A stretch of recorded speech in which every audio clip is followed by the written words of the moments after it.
Assalamualaikum warahmatullahi wabarakatuh. Selamat sore dan salam sejahtera untuk kita-kita semua. Terima kasih kepada rekan-rekan media, kawan-kawan dari LSI dan para pimpinan yang sudah hadir pada sore ini di kantor kami.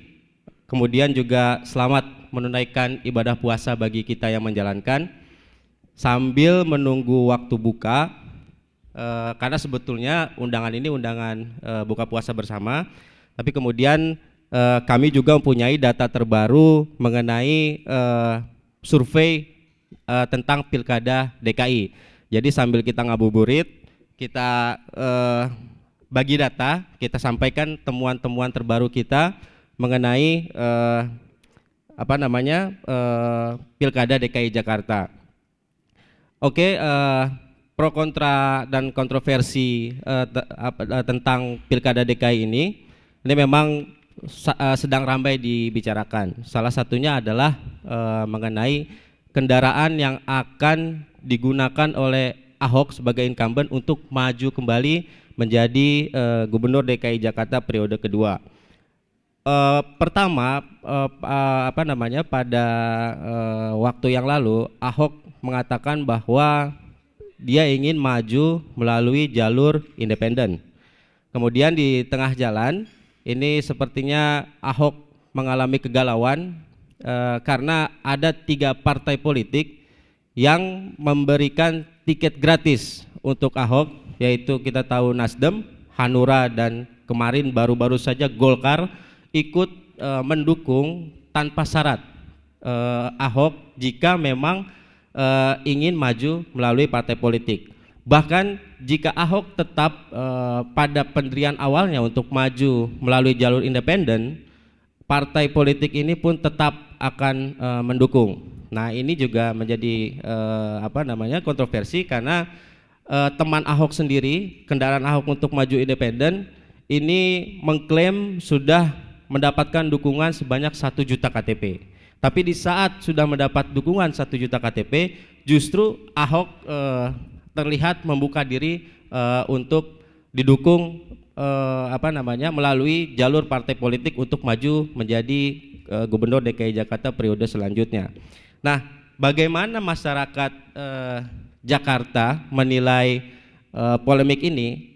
Apakah nanti masyarakat lebih menyukai Ahok maju melalui jalur independen atau justru melalui jalur partai politik? Kemudian juga selain itu akan diberikan analisa kualitatif di hasil temuan kita, bagaimana plus minusnya jika Ahok maju melalui partai politik atau melalui jalur independen. Kemudian yang ketiga juga tentunya kita memotret elektabilitas dari masing-masing ini calon yang akan maju untuk bertarung di Pilkada DKI Jakarta 2017 nanti. Ini menjadi sangat seru karena waktu Pilkada yang juga semakin dekat dan juga tahapan-tahapan untuk pencalonan ini untuk independen ini kan kita tahu Agustus, kemudian untuk yang melalui jalur partai politik ini September. Jadi kurang dari 2 dan 3 bulan ke depan ini sudah harus diputuskan kira-kira Ahok maju melalui independen atau partai politik. Kemudian untuk mengelaborasi data temuan kami selanjutnya, di samping saya sudah ada peneliti senior LSI Pak Aji Alfarabi yang selanjutnya akan memberikan data-data yang lebih lengkap mengenai hasil temuan-temuan tersebut. Kepada Pak Aji Alfarabi saya persilakan.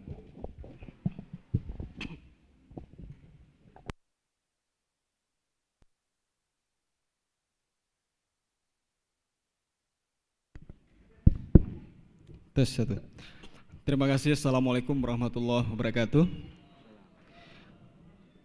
Rekan-rekan media yang kami hormati, terima kasih atas kehadiran di kantor Lingkaran Survei Indonesia pada sore hari ini. Teman-teman pimpinan dan staf Lingkaran Survei Indonesia yang kami cintai, pada hari ini kita akan merilis survei terbaru dari Lingkaran Survei Indonesia yang khusus memotret tentang Pilkada DKI Jakarta.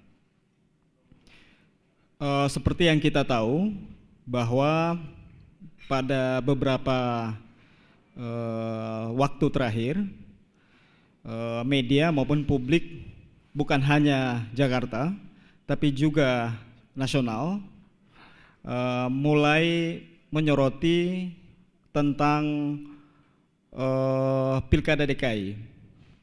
Karena yang pertama, seperti kita tahu bahwa Pilkada DKI ini adalah pilkada yang sebetulnya cukup strategis bagi siapapun kandidat yang akan maju sebagai calon gubernur, maupun strategis bagi partai politik.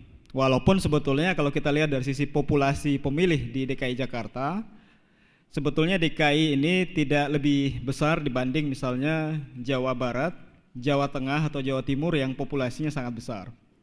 Tapi karena DKI adalah ibu kota negara, kemudian sejarah Pak Jokowi waktu Pilgub 2012 kemarin yang terpilih sebagai gubernur DKI, kemudian menjadi populer, kemudian akhirnya bisa terpilih menjadi presiden dalam Pilpres 2014.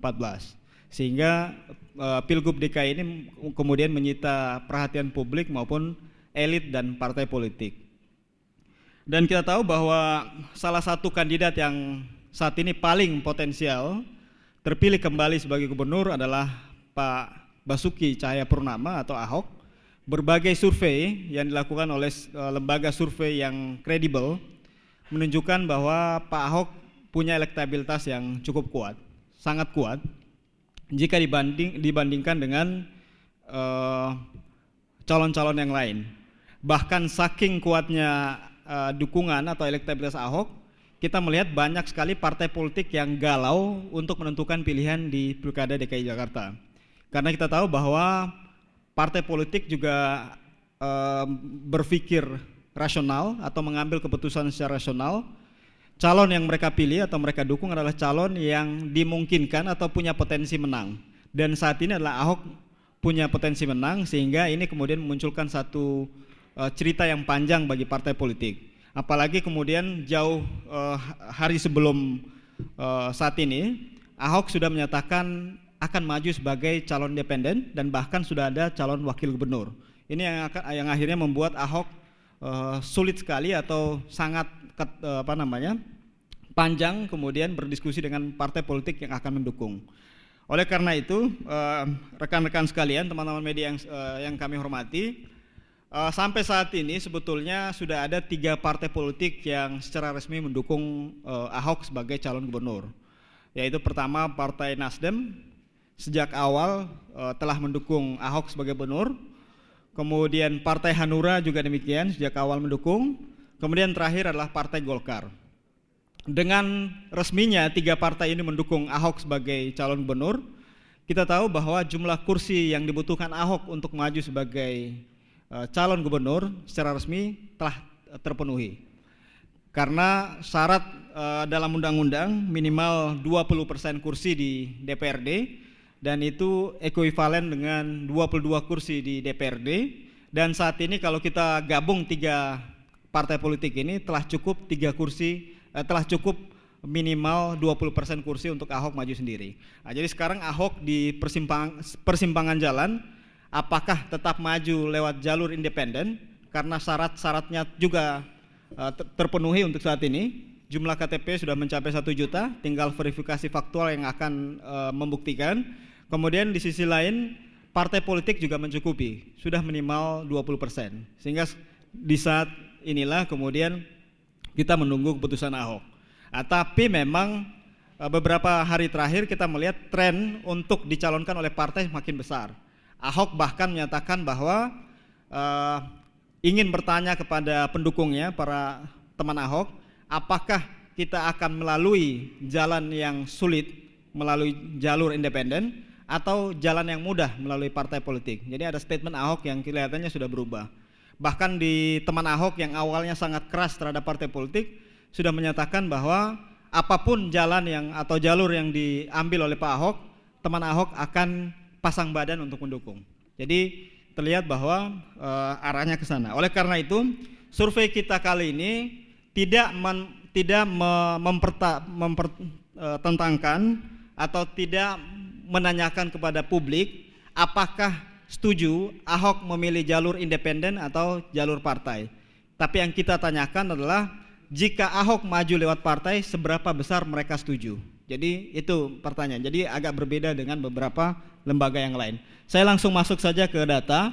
Sebelum masuk ke data, inilah track record LSI. Ini hanya untuk menunjukkan bahwa survei kita maupun sampai saat ini selalu menjaga akurasi dan kredibilitasnya. Kemudian inilah prediksi kita di Pilpres 2009, apa yang kita prediksi terbukti.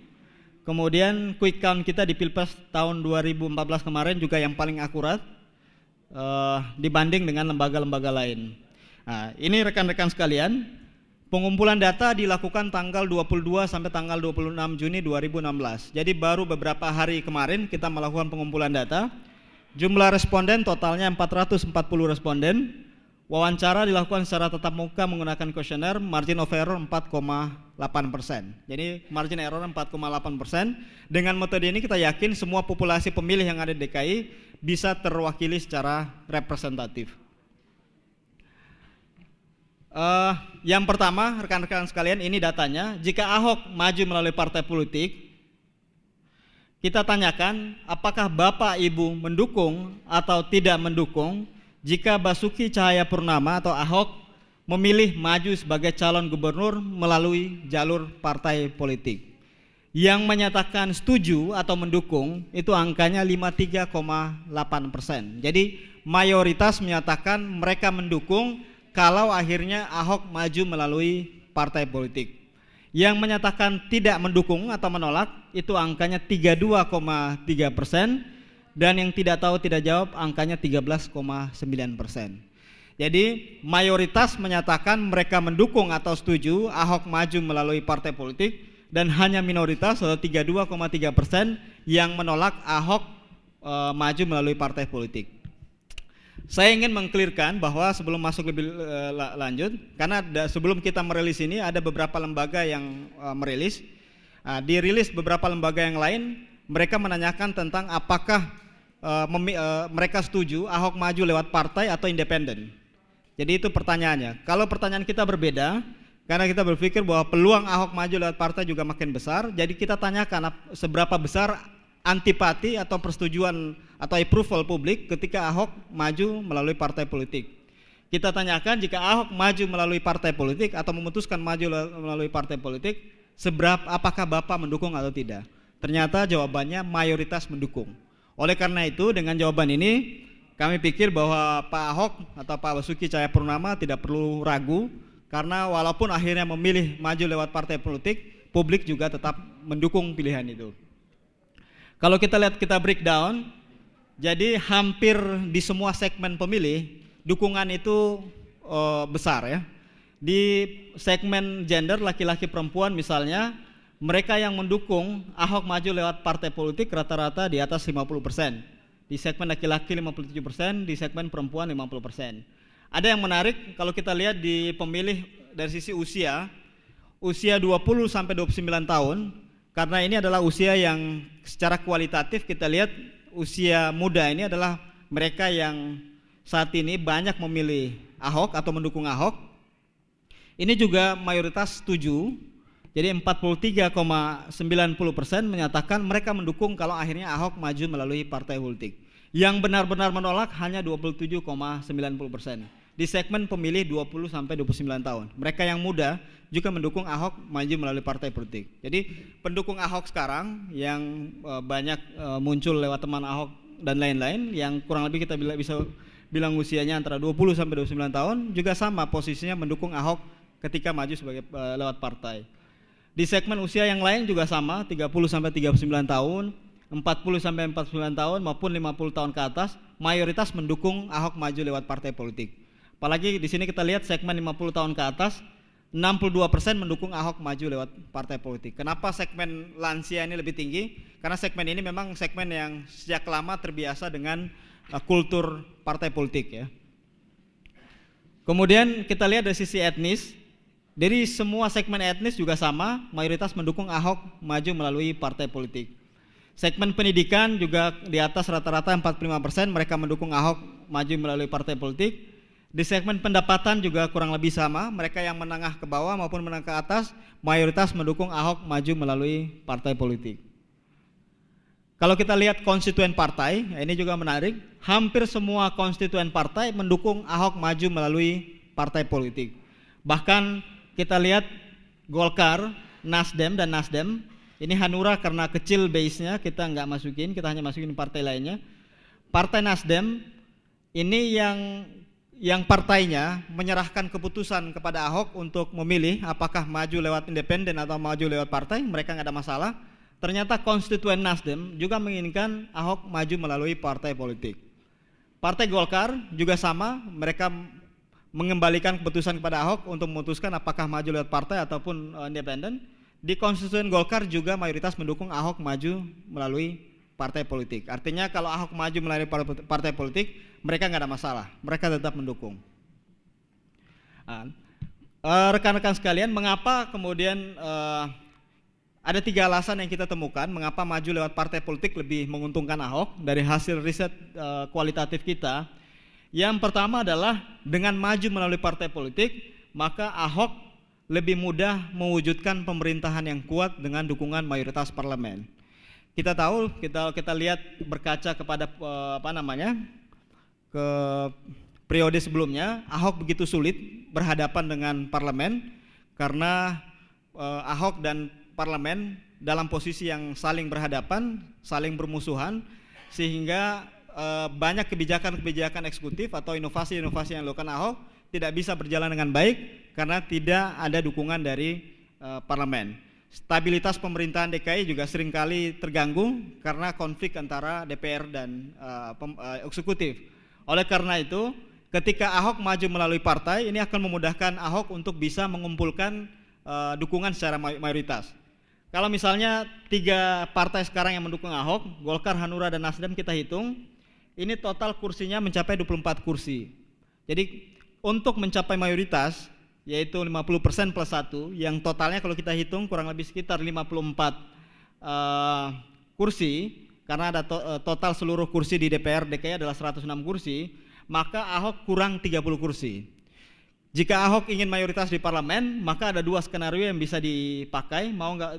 Pertama adalah bisa saja koalisi Golkar, Hanura, Nasdem, PDIP plus PKB, kalau kita hitung totalnya 58 kursi.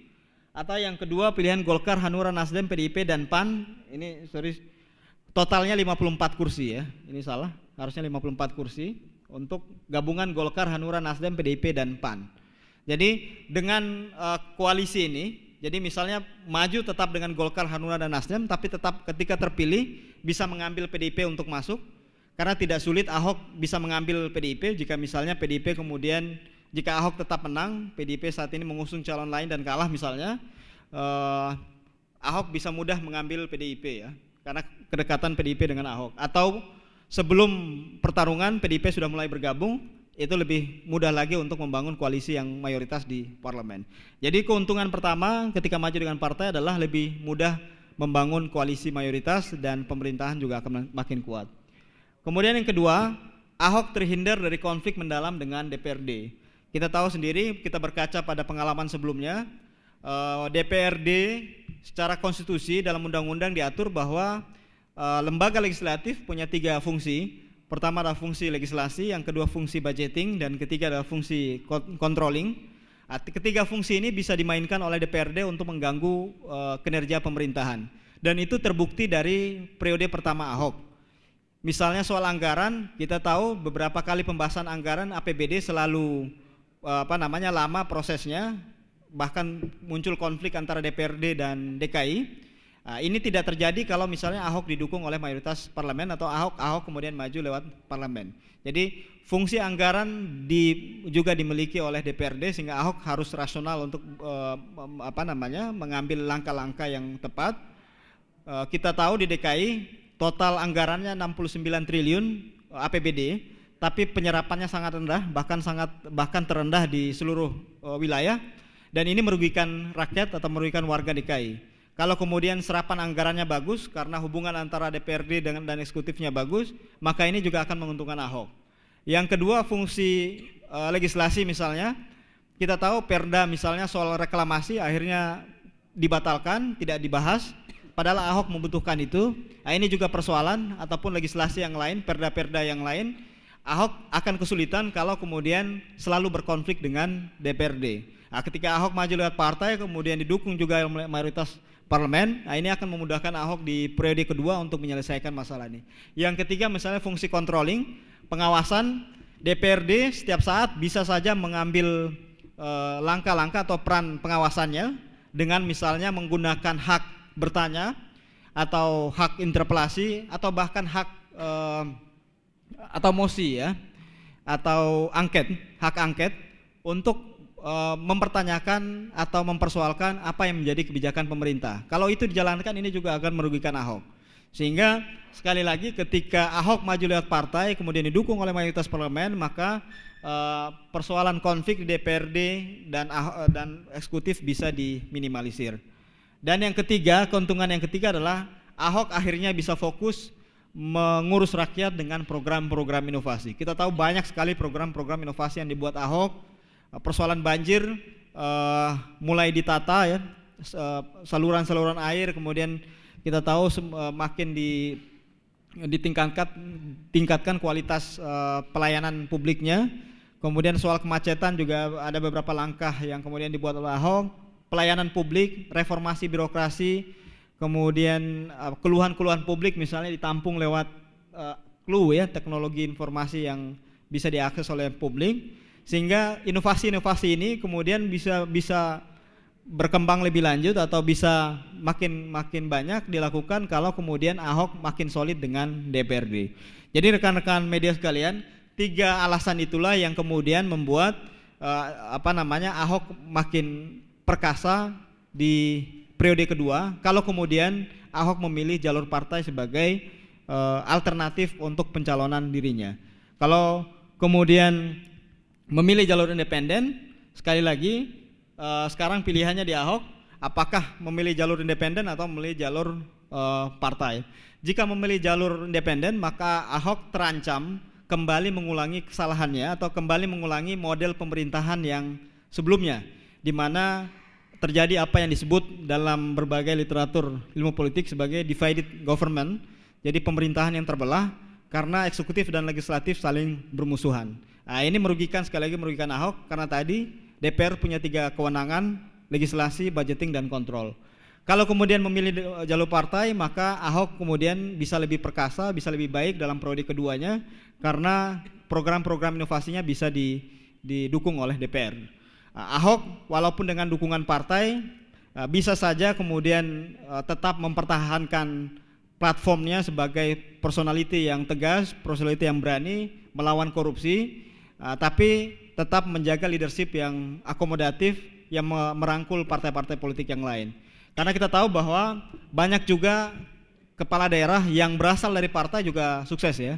Risma di Surabaya juga dari partai politik, Ridwan Kamil di Bandung juga dari partai, Pak Burhan Abdullah di Bantaeng juga didukung oleh partai politik, Ganjar Pranowo Jawa Tengah juga didukung oleh partai politik. Jadi dikotomi yang keras bahwa partai politik jika diusung partai politik akan merugikan atau tidak akan membuat kandidat atau kepala daerah bisa bekerja untuk rakyat, menurut saya itu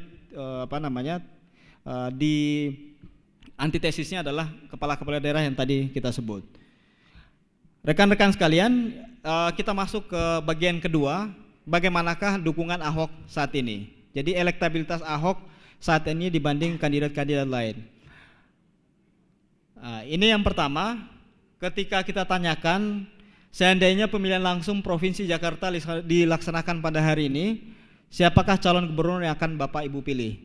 Posisinya Basuki Cahayapurnama atau Ahok, ini pertanyaan terbuka atau top mind-nya itu di posisi 42,7%. Jadi top mind-nya sudah sangat tinggi ya, 42,7%. Jadi kurang lebih dari 10 orang 4 sampai 5 udah milih Ahok di warga DKI, atau dari 100 orang kurang lebih 40 sampai 50 orang adalah pemilih Ahok saat ini ya. Jadi ini dukungannya udah sangat kuat. Kalau kita bandingkan dengan calon yang lain jauh, Yusril di angka 8,2%, Risma di angka 5,2%. Jadi calon yang lain masih di bawah 10%. Ahok sendiri sudah di atas 42%. Jadi yang pertama dari slide ini yang kita bisa baca bahwa sangat kuat posisi Ahok, elektabilitasnya saat ini sudah di atas 40% dan selisihnya dengan calon di bawahnya, ya, calon nomor 2 itu hampir kurang lebih 30%, di atas 30%. Jadi sangat kuat elektabilitas Ahok saat ini. Ini pertanyaan terbuka. Pertanyaan tertutup kalau kita lihat, tadi top mind kalau kita bertanya ke responden dengan memberi kartu bantu, posisinya bahkan lebih tinggi lagi, Ahok di angka 59,1%.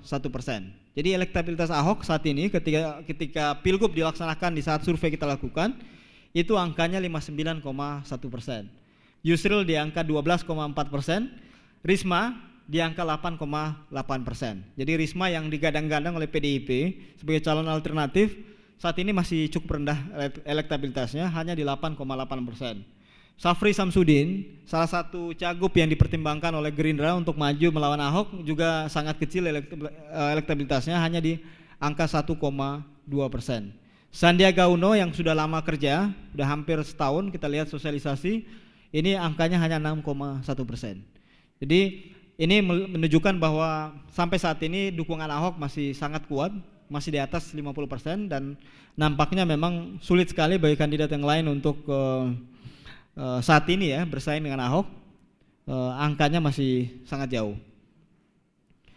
Nah, kalau kita simulasi posisi pasangan 3 calon, ada Basuki Cahayapurnama, kemudian ada Basuki Heru, kemudian Risma Jarot, Saiful Hidayat, ini paket PDIP misalnya, atau yang ketiga Syafri Samsudin, Sandiaga Uno. Jadi ini 3 calon pasangan yang kita ambil karena kemungkinan partai pengusung ya. Jadi kalau misalnya Basuki diusung oleh 3 partai tadi, kemudian Risma diusung oleh PDIP sendiri atau plus 1 partai, Syafri Samsudin diusung oleh Gerindra, kemudian PKS, dan ada tambahan 1 atau 2 partai lagi, maka ada 3 calon yang bertarung di Pilkada DKI. Hasilnya juga kurang lebih masih sama dengan hasil sebelumnya. Ahok di angka 57,6%, Risma di angka 12,7%, Syafri Samsudin di angka 8,2%. Yang belum memutuskan atau swing votersnya hanya di angka 21,5%. Jadi suara Ahok ini lebih tinggi, bahkan gabungan di antara semua calon plus swing voters, masih tinggi suara Ahok. Jadi memang cukup kuat posisi Ahok saat ini sebagai calon gubernur.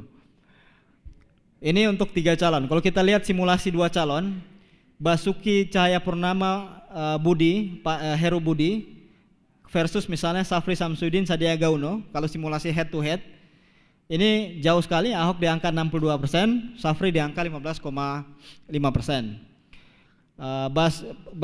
Basuki Heru, Syafri Samsudin, Sandiaga Uno, ini ya 15, kalau Basuki Cahayapurnama sama Jarod Saiful Hidayat paketnya, lawannya Syafri Samsudin, Sandiaga Uno juga jauh, 62 versus 15,8%. Basuki Cahayapurnama, Heru Budi Hartono versus misalnya Yusril Iza Mahendra dan Syafri Samsudin, ini 60 versus 18,8. Jadi semua calon Ahok tinggi dengan selisih rata-rata di atas 40%. Ya, ini Basuki Heru versus Yusril Sandiaga Uno juga sama, 59 versus 22. Jadi bedanya kurang lebih 30%. Ini Basuki Heru versus misalnya Risma Jarot, ini 61 versus 13. Jadi sangat jauh elektabilitas Ahok dibanding calon yang lain. Kalau kita lihat pemetaan wilayah, pemetaan di segmen pemilih, mayoritas segmen pemilih juga Ahok unggul. Di segmen laki-laki perempuan Ahok unggul, bahkan pemilih perempuan Ahok lebih tinggi dibanding pemilih laki-lakinya. Di segmen laki-laki misalnya Ahok di angka 54%, di segmen pemilih perempuan Ahok di angka 63,6%. Nah, ini menarik pengalaman kita. Kandidat yang unggul di segmen perempuan itu biasanya memang punya kans menang yang lebih besar ya. Karena biasanya pemilih perempuan lebih loyal ketika mereka telah memutuskan pilihan, biasanya agak sulit berubah. Kalau pemilih laki-laki memang cenderung tidak loyal ya, jadi cepat berubah pilihan. Nah, ini Ahok diunggulkan di segmen pemilih perempuan, dia unggul. Segmen agama, Islam non Islam juga mayoritas Ahok unggul. Segmen usia mayoritas Ahok unggul. Apalagi misalnya kita lihat di segmen pemilih usia muda atau pemilih pemula di bawah 19 tahun, ini Ahok bahkan mencapai 91,7%. Jadi betul Ahok ini adalah calon yang bisa mengambil segmen pemilih muda ya. Dari sisi etnis, Betawi, Jawa, Sunda, Tionghoa dan lainnya, Ahok mayoritas unggul. Di segmen Betawi bahkan Ahok di angka 48,1%, Yusril di angka 19,4%. Di segmen pemilih Jawa, Ahok di angka 62%, Yusril di angka 7,8%, ini Risma 10,7%. Di segmen pemilih Sunda juga tinggi, Ahok 58%, yang lainnya di bawah 20%. Di segmen pemilih Tionghoa yang base populasi pemilihnya kurang lebih 5-6%, Ahok di angka 94,70%. Jadi sangat tinggi dukungan Ahok di semua segmen etnis. Segmen pendidikan juga sama. Semua segmen pendidikan baik menengah bawah maupun menengah atas Ahok unggul. Segmen ekonomi baik wong cilik maupun mereka yang matang secara ekonomi Ahok juga unggul dengan rata-rata keunggulan di atas 50%.